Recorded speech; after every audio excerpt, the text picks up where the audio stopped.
Seven great stand-up specials shot before 2012 and why they could be considered groundbreaking. This article has been written by David Sinsadze.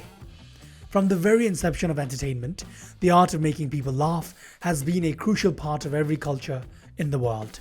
Since the day when political satire was performed by comic poets in the theatres of ancient Greece for the first time, the art of the witty monologue has arisen from the comedy genre and transitioned to the stand-up comedy of the 20th century as we know it. In recent years, stand-up has been rapidly growing in popularity and has peaked in the current boom of streaming platforms.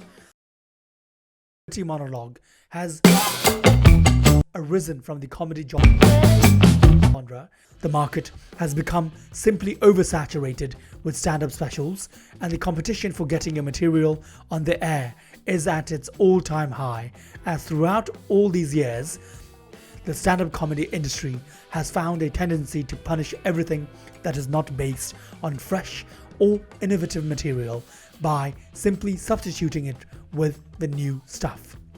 That certainly does not make the process of finding a niche act easier, as comedians now have much less time and experience, significantly more rivalry, when they try to discover their unique act and deliver it to the public, or innovative material by simply substituting it.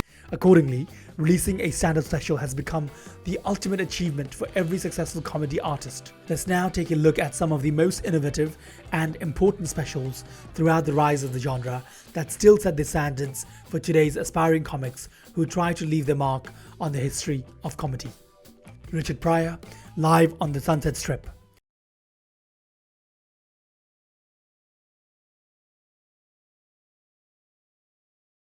Richard Pryor was already recognized as one of America's greatest stand-up comedians by the time he filmed the special in 1982. However, Live on the Sunset Strip marks a very special time in the history of comedy. It is Pryor's first public performance after his descent into drug addiction that ended with him setting himself on fire.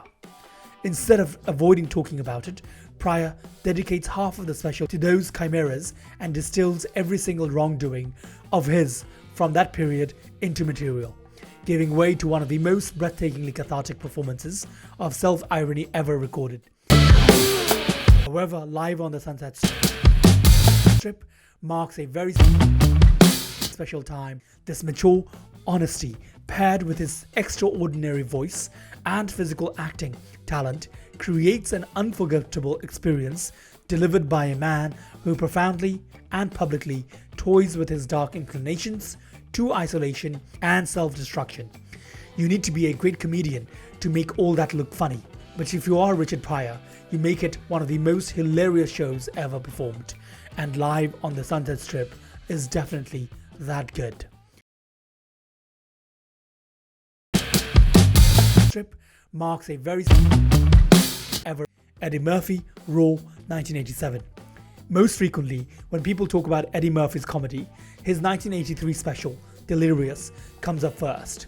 To me personally, the difference after the 4 years that he took before recording Raw was the decisive factor, as his second special is simply funnier in a more mature way, loaded with more heavy, surreal humor that leaves very few stones unturned.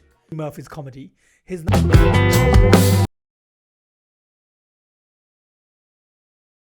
Delirious. In Raw, Eddie jokes about practically every racial and sexual stereotype in America, most of which are still topical after 40 years. People argue that some of the jokes didn't age well in today's more tolerant world, and that opens a separate debate, which makes the special somewhat controversial and accordingly more interesting to watch. In one moment, the way his own humor was influenced by Bill Cosby and Richard Pryor is depicted through hilarious storytelling, which is a remarkable homage to black comedy. Delirious comes up in raw Eddie George Carlin and Jammin' in New York, 1992. We used to listen to politicians and laugh at comedians. Now we listen to comedians and laugh at politicians. This quote probably first came true when George Carlin took the stage, because he had important things to say and did not need to do quick-fire jokes to make his points. George Carlin's specials are rarely loaded with punchlines, and his later performances arguably have more elements of preaching than of comedy. At comedians. Now we listen to comedians and laugh. Despite that, much like in his 1992 special, where he calls out every one-sided mentality from pro-life conservatives and gun enthusiasts to feminists and environmentalists, the question everything mindset that Carlin preaches in his unbiased performances, something that was not common even by then in America, drew lots of laughs, as it came from a true master who definitely knew how to perform those reality check monologues with cynical overtones he is now so famous for.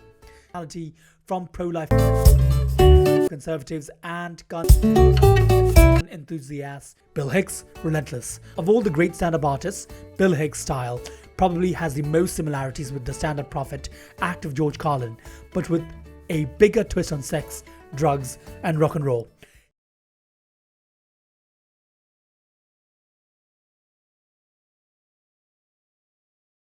His humor was also way darker, to the extent that the marriage of the true and the funny in his performance was disturbing to many Americans in the 90s who were used to the general vibe of pretending that everything was awesome while the country was actually on a downward spiral. As by that time comedy in America was still very much a nightclub form of entertainment, his sharp, satire-driven social commentary and angry rock star attitude created a very confrontational stage presence that was very new and foreign at that time in the USA. His humor was also way darker, to the extent that the marriage today, however, his material is as topical as ever, as you can easily recognize his mark on that particular twist of stand-up comedy and an array of great comics that are directly influenced by his act. Much a nightclub form of entertainment, his sharp Louis C.K. Chewed Up, 2008. Before joining the ranks of men whose careers have been damaged by their own wrongdoings, Louis C.K. was, and arguably still is, one of the most important and popular comedians in the industry. Just like every great comic, he was able to dive deep and pull out the perspectives of life that were left unspoken, and much of his material was actually philosophically very intense and touched a nerve. Before joining the ranks of men whose careers have been damaged by their own wrongdoing. His 2008 special starts with the usual self-deprecating stories about his own life, but transitions into some genuinely thought-provoking insights. Just like with his TV projects, Louis and Horace and Pete, while on stage, he brings his own personal life into his act and exposes his own deep vulnerabilities and insecurities, and his skills of doing just that remain unmatched to the present day and touched a nerve. Before joining the ranks of men whose careers have been damaged by their own Macdonald, me doing stand-up. Alternative comedy parodies the traditional idea of telling a joke by delivering a line that is intentionally not funny, and the whole point of the practice relies on the expectation of something humorous by the audience. And when this does not happen, the irony of the disappointment itself is of comedic value. And if you've seen at least one of Norm Macdonald's stand-up acts, it is virtually impossible not to be reminded of him upon reading this description of the anti-humor genre. And the whole point of the practice relies in this 2011 special. His dry deadpan humor is perfected to absurdity as he repeatedly fires 12-minute jokes about exactly what it feels like to be an alcoholic, or what goes on in the head of a serial killer in the most disturbingly hilarious details. reading this description of the anti-human and the whole point of the Patrice ONeill, Elephant in the Room, 2011.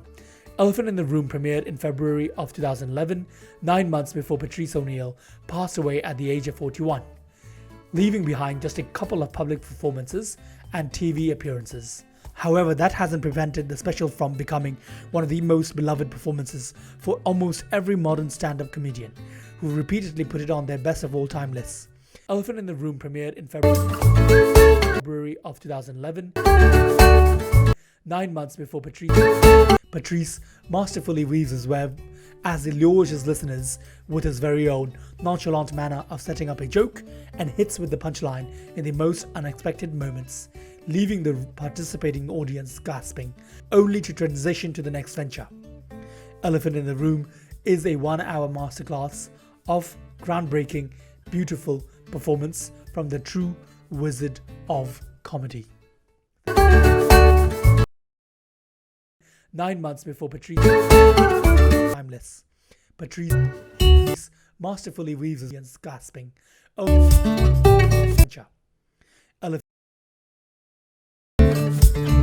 1-hour masterclass.